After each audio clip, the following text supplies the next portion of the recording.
So, good evening to you all, and I'm very pleased to introduce the coming workshop, which is the third one of the first day of the 12th edition of the E-SISTEP. So, today we're going to be discussing something really important and an indicator of the whole world um, recovery, especially after the crisis related to the pandemic and all the impact that it had on several industries, especially metal industries. There have been tensions over prices of commodities, and thus the prices of steel have been multiplicated by 1.8 since the start of COVID-19. So today we're going to be discussing the development of the market of steel. And for that matter, I'm very pleased to welcome the editor, Yuliya Filali Ansary, who is as well she knows how the market of steel works. She's a specialist. She does regular steel market analysis. She provides strategy, continuous information flow. She's also in charge of elaboration of strategic media plans and, of course, editing and writing. So it's a double pleasure for me since it's a woman, and she loves writing as well as I do, as I'm a journalist. So welcome with us, Yulia. It's a pleasure to have you with us today. And the floor is yours. Thank you very much, Khadija, for such warm words about me. Good evening, ladies and gentlemen. It is, of course, a big honor for me and for Metal Expert team to take part in such big event as E-SISTEP conference organized by Moroccan Federation of Metallurgical, Mechanical, and Electromechanical Industry, which is our long-term partners and a partner and supporter. Um, Being engaged in a media business for more than 20 years, Metal Expert is providing a deep analysis of steel market flows. And today I want to discuss some issues connected with MENA region. First of all, it is long and billet segment because it is the main part of steel business in this region, and to discuss some global issues which influence the regional business aspects and define the future developments in the steel market. I hope, excuse me, it seems to me that I can share the presentation, so maybe some technical team can help me with it. Sure, sure. We're taking care of that right away. Yes, yes. Uh, when we are waiting for these technical aspects, Yes. I will give you a short information about topics which we will discuss today. We will start our analysis of global billet market because we see significant changes in this segment, and a lot of these changes are connected with China, which of course is the most powerful factor in the global steel industry. And all these changes have started in 2020 and continues during this year. That is why we can see a lot of interesting issues connected with global billet trade. Another point which I propose to discuss today, it is the market developments in long steel business in MENA region, because all these transformations in billet segment and in long segment, they are connected and influenced the general market situation in the region. And of course, we should discuss some future prospects, because what we see today, the situation which were observed during the first half of the year is changing due to significant shifts in Chinese market in the second part of the year. That is why we should see more interesting influencing factors which are coming from the Far Eastern region. So I still can't share the presentation in order we could see the data. As I told you, we will start with the global billet trade flows. Yes, yes, please. Yuliya, the technical staff are working hard to solve the issue of the presentation, but maybe we could start before going into the numbers and graphs. Maybe you already gave us a very interesting introduction, but maybe if you introduce us or maybe give us more details about the work you did, analysis of the development of this market, please. Yes, of course. I will tell some information about our services and analysis which we are doing in Metal Expert. So we are a Ukrainian-based company which is working with the global market for, as I told, for more than 20 years. Of course, one of the core segments of our business is the steel, but we also have interests in chemical industry, in freight, and in some other points of the global trade. That is why we provide rather wide number of services. If to talk about the steel part of our business, we are providing the daily news for our customers. It is the range of different daily products with different services. And it includes price information about iron ore segment, about scrap market, long steel, flat steel, so all the part of production chain in the steel business. Of course, we have our strong sides in our business. First of all, it's MENA region, because we are focusing on this segment since the creation of our information agency, and CIS, because we was born in this region, and that is why we are concentrating on coverage of this part of the steel business. Yuliya, of course, FYI, we also the presentation is ready. I'm sorry to interrupt. Just a second. Just for you yes, to know. everything is okay. Thank you very much to our technical team. Thank you for your patience. Yes, and now I can go forward with our presentation. So as I told you, we will discuss billet trade flow in MENA and in the global aspects. We will focus on MENA billet and long steel market development due to issues with consumption, and we will talk about some global content which connects with the Chinese economy and its development. So now we can talk in details about the global steel trade, and what we see for today, that total spot market for billet is growing over the past 2 years, and last year was not an exception. So in 2020, despite all challenges connected with the pandemic all over the world, we see the increasing trade flow in this segment.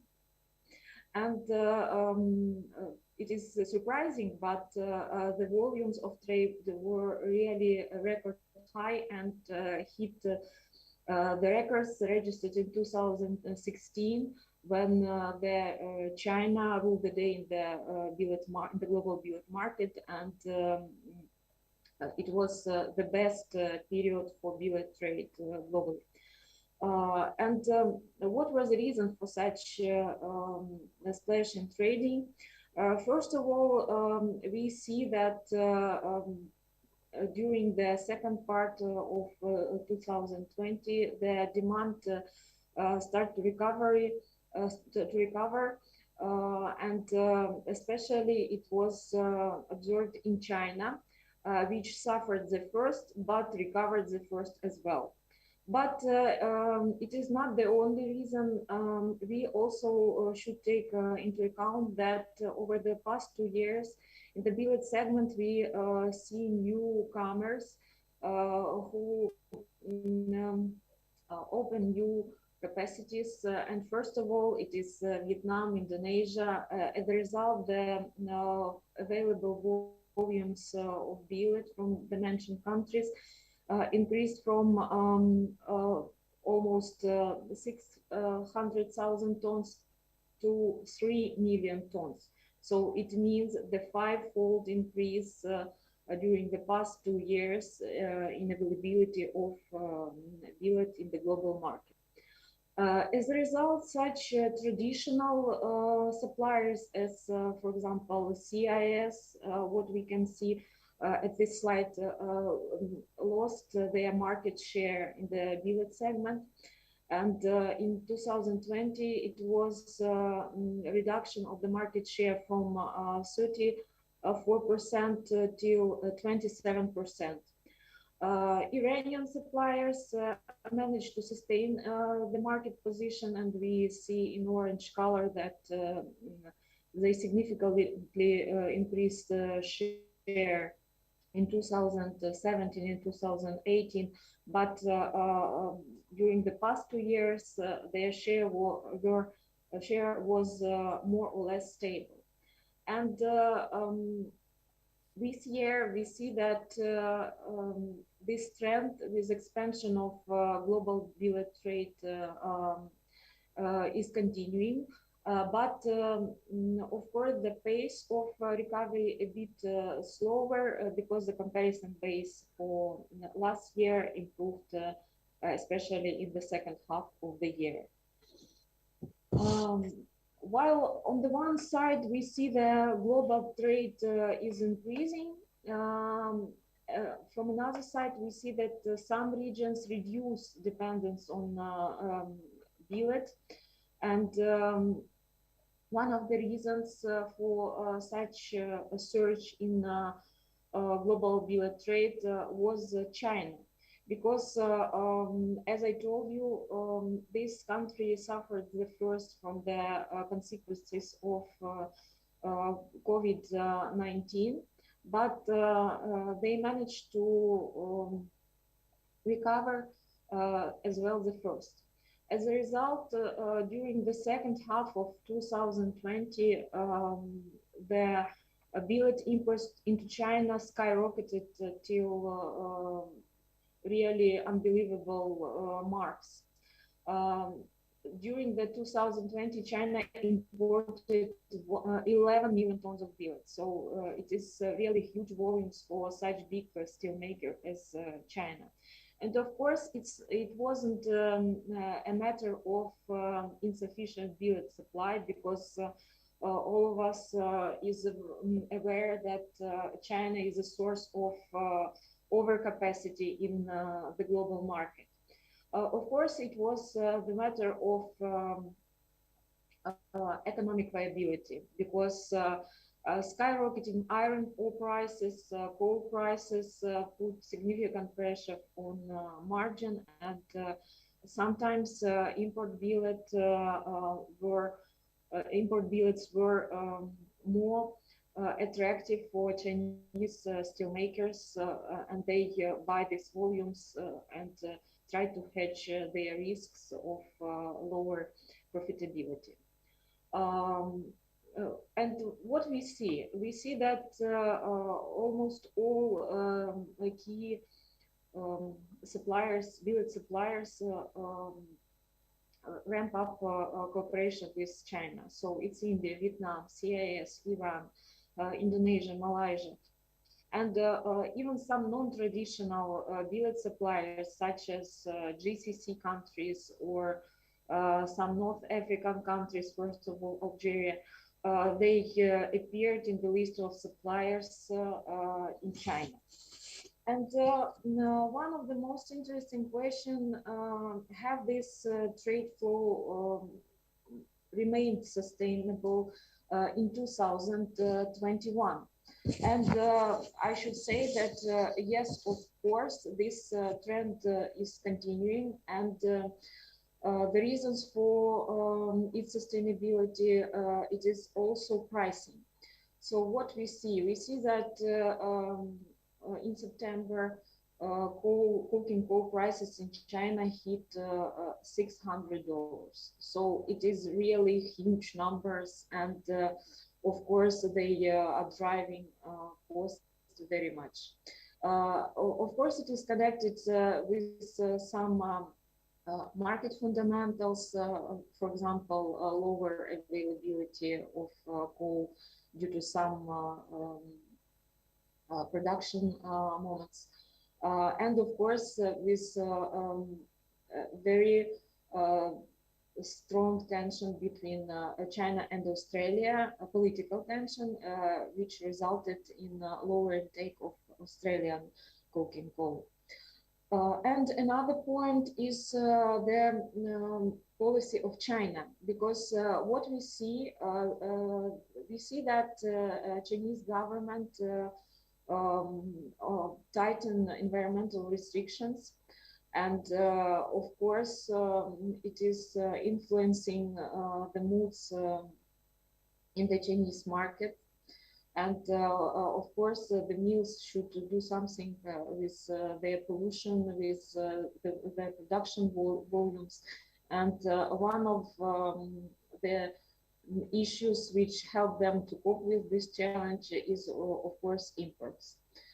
That is why we see that, for example, during the second quarter, the billet imports to China increased by 1 million tons compared to first quarter volumes. And we also see that it is not only the matter of China, it is also the interest of suppliers, because as we see, some Asian countries such as Vietnam, Indonesia, they are suffering from a new wave of COVID-19 and from subdued local steel demand. That is why they find no ways as to export their material to other destinations. And of course, with such increasing prices, the China is one of the most prominent and interesting selling destination for all of them. In the meantime, such attention to Chinese market from the supplier side is rather understandable, as, for example, situation in the MENA region, which used to be among the key consumers, billet consumers for decades, is not very supportive, especially due to insufficient finished steel demand. Of course, last year was very difficult, and a lot of steel makers in the MENA region were forced to reduce production due to health crisis in all the countries, and that is why interest in billets, of course, reduced. And we see that even during the first half of 2021, the situation continues because not all the countries are coping with the pandemic. And we see that, for example, during the second quarter, the spot billet trade in the MENA region reduced by 12% compared to the first quarter. And if we started to discuss the MENA market in details, we should look closer on the consumption side, on long steel consumption side, and long steel market landscape, because of course it is defined. It defines the situation with the billet trade. As I told you, last year was very difficult and challenging in terms of long steel consumption in the MENA, across the MENA region. And the most the biggest problem was the insufficient construction activity, because almost all the countries they stopped construction projects and stopped any construction activity in order to curb spreading of the virus. As a result, during 2020, the long steel consumption lost more than 2 million tons, and came slightly higher than to 57 millions. Only some exceptions were among the countries. It was Turkey, which managed to increase consumption volumes. But of course, we shouldn't think that it was really healthy market conditions, because it wasn't the best marks for Turkey. It was some kind of recovery from very low figures, which were registered during 2018. And we also see that some positive moves were in the GCC country, in some GCC countries, and this situation continues in 2021. And the most challenging situation was in North Africa, and this trend is also persisting during this year. So now I propose to look closer at analysis by countries. So if we compare the consumption levels during 2019 and 2020, we see that only several countries registered positive dynamics last year. It was Turkey. It was more or less Saudi Arabia, because it was almost stable figures, and it was Morocco. All other countries, they witnessed a significant decline in consumption levels. And now all of them are suffering from this problem, because they should restore these levels and to go forward with more positive prospects. If we look closer to North African region, so we can see that Algeria became a main driver of steel consumption drop in North Africa, because the figure lost almost 30%. So it is huge drop. And we also see negative developments in Egypt market last year. It was connected with strong crisis in construction sector, because the local government postponed issuing the building licenses for the most part of last year. It was licenses for private construction, which is a very big sector for rebar sales, and really small and big producers, they were suffering from this matter. At the same time, Morocco was the only country which registered increase in consumption despite the health crisis in the country and strict lockdown. The main role played the fourth quarter of 2020, which were really very successful for the steel business and construction sector there, when the volumes of trade were increasing. And we see that the same situation continues in 2021, because Morocco is also increasing consumption during the first half of the year. The volumes increased by almost 12%. Some positive shifts we see in Libya, but it is also not the best case, because Libya was suffering from hostilities, political and economic crisis for years, and these positive shifts, they of course connected with a much lower comparison base during the previous periods, but we also see that this country is recovering in terms of steel consumption. Egypt and Tunisia has more or less stable situation, with some downward corrections in Tunisia, also due to political issues they face now. We hope that during the second half of the year, they will be able to restore business activity, and this year it will be more or less stable results in the end of the year.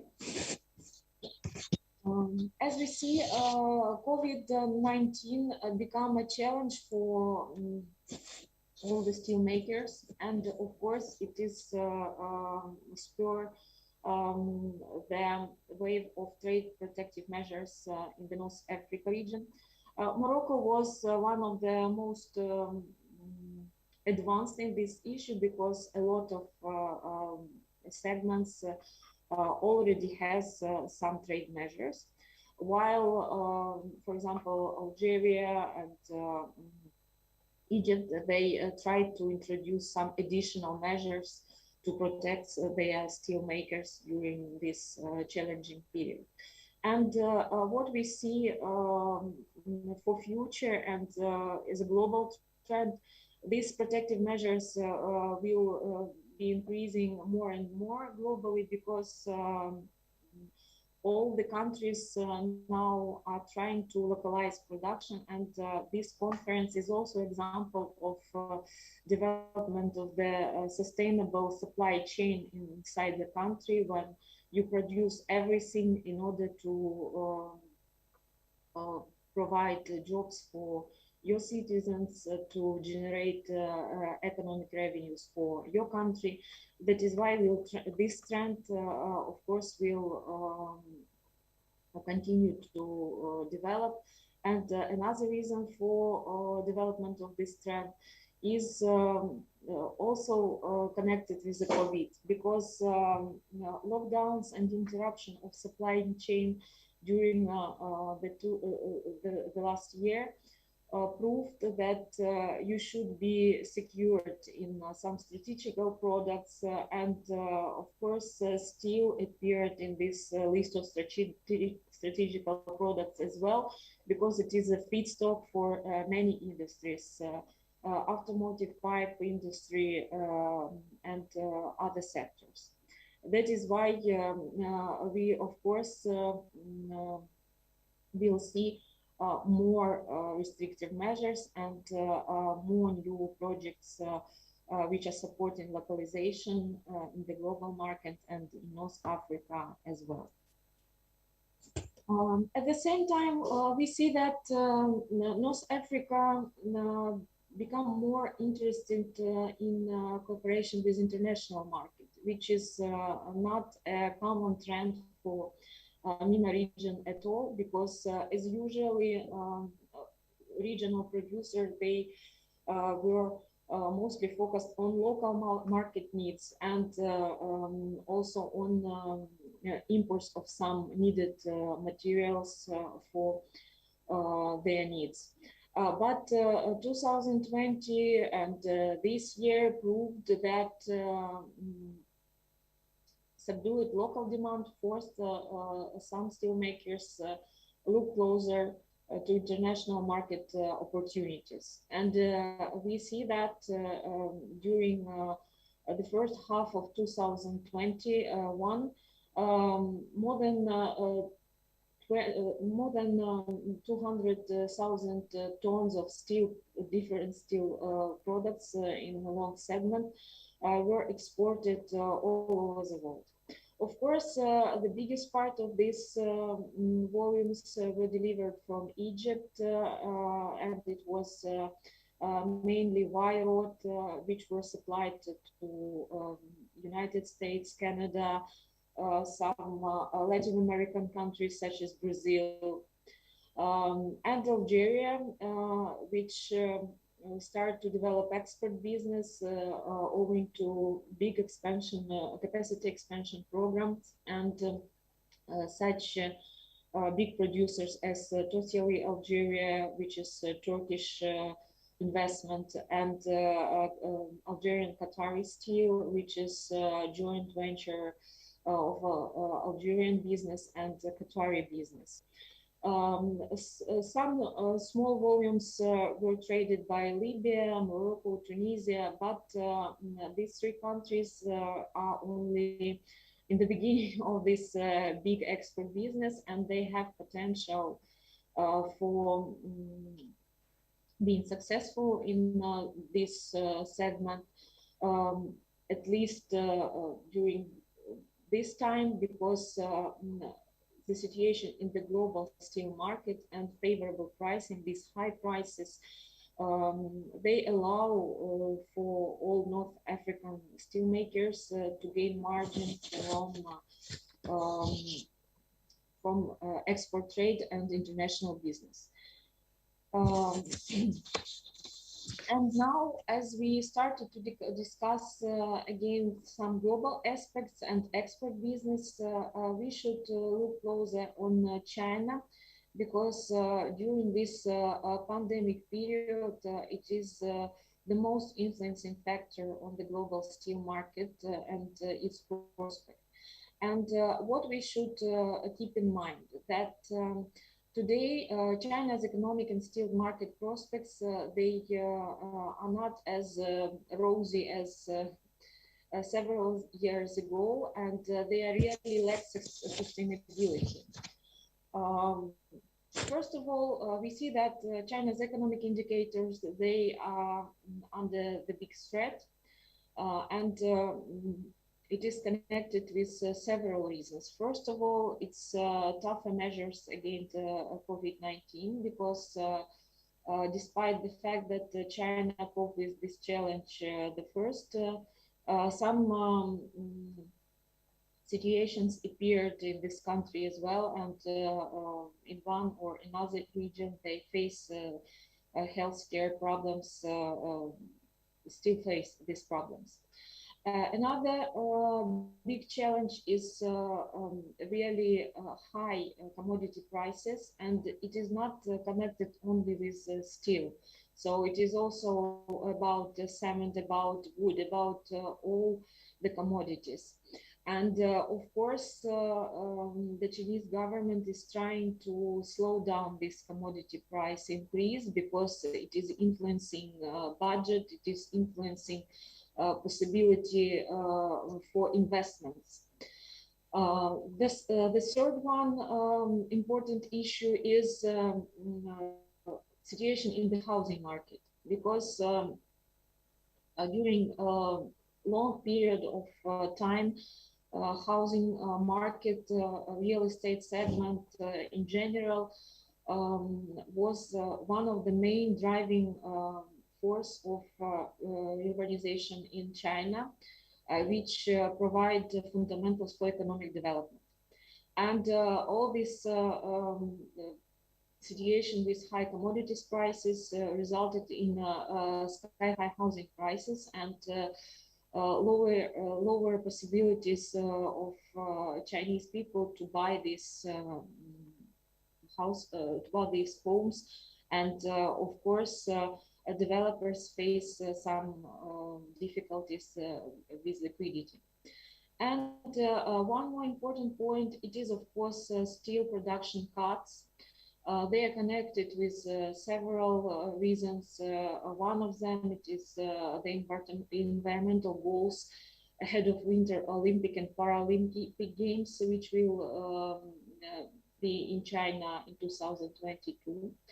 And of course, it is a program of the Chinese government aimed to curb increase in steel production, which is one of the sore points for Chinese government for years.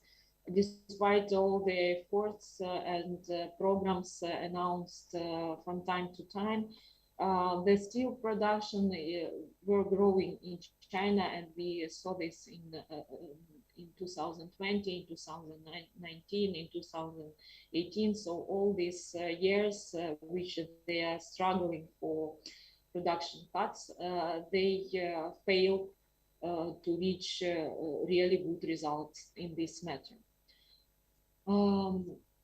But what we see for today, we see that during the past several months in summer, Chinese government, first for a long period of time, managed to achieve some production cuts in China. And of course, it is a positive sign in terms of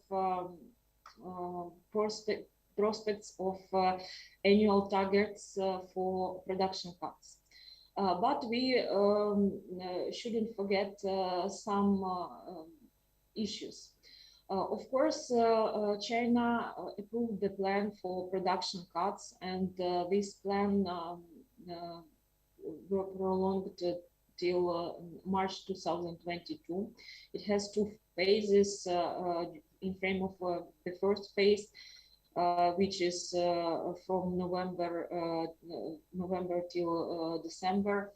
All steelmakers should achieve their production cut targets that they announced earlier. And after that, during the second phase, they should reduce production by additional 30%. And if we take all this paper, they really looks very promising, and we could think that these targets are achievable. But we also should remember that October and December, it is a period of active trading campaigns in China, and it is time when the futures market is very active, and traditionally it is time for increase in seasonal increase in demand. That is why if some positive moves with trading activity will happen, of course, it will fuel appetite of local mills to produce more. And in this case, all these plans to achieve lower production levels in 2021 won't come true, because of course mills will be interested in benefiting from a strong demand. And one more issue which we should keep in mind, of course, it is only a case, yes, but this case is very loud for all of us, because it reflects the problem of all economic system in China. It is Evergrande, a big developer in China, which has a debt more than $300 billion. And what it means? It means that construction sector is not in the good shape in China, and it's not something surprising in you, but of course it is alarming sign for Chinese government, because situation with Evergrande became a test for debt-dependent growth model implemented by Chinese government for decades. because owing to these big investments in construction sector, in housing sector, Chinese government maintain the level of investments, and it was a very productive measure to keep up urbanization and achieve economic growth indicators. Moreover, a lot of Chinese business, as Evergrande as well, it is not the case when the company engaged in some one sector.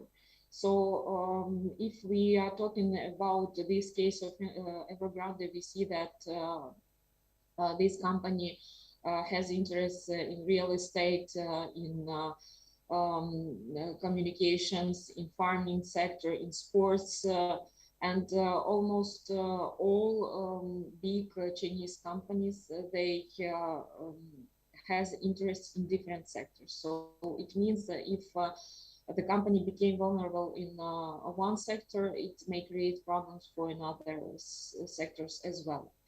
And of course, the main risks ahead for Chinese economy, it is banking sector and financial sector. Because, for example, if we are talking about case of Evergrande, they have loans in more than 170 domestic banks and 120 other financial institutions.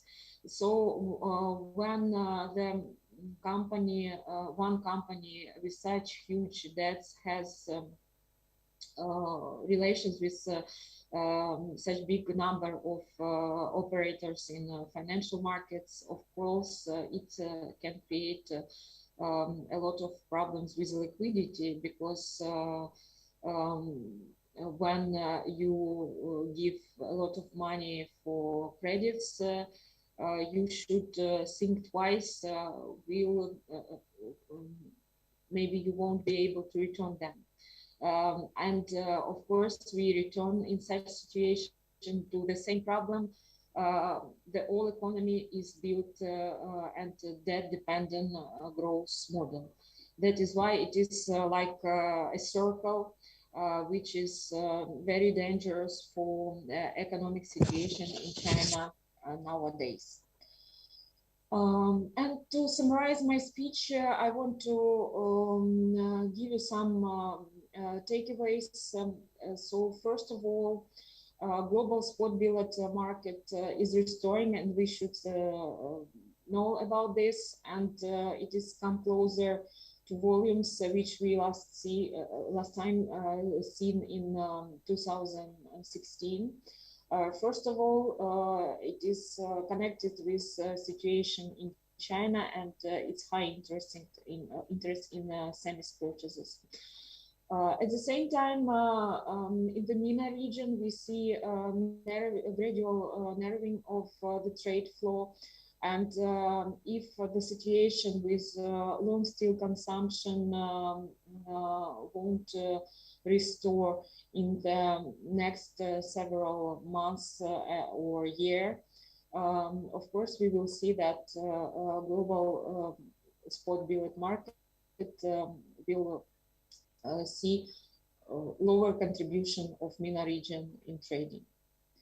One of the reasons for such situation is MENA. Of course, it's COVID-19, which badly affected steel market. But some countries, despite that fact, started to recover and restore consumption level, while some challenges still remains.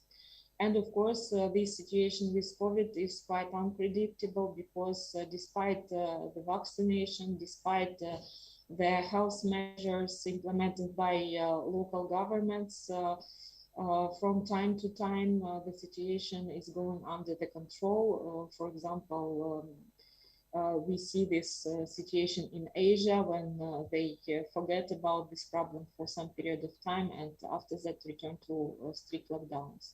Even, for example, in my country, in Ukraine, now we see a huge number of cases, while in summer we freely walking on the street and don't think about this challenge. That is why this factor, it will increase uncertainty in the steel market prospect developments, and will continue to influence consumption in MENA region, as this region is connected with the construction sector, uh, which has intensive flow of human force at the construction sites. That is why until this challenge won't be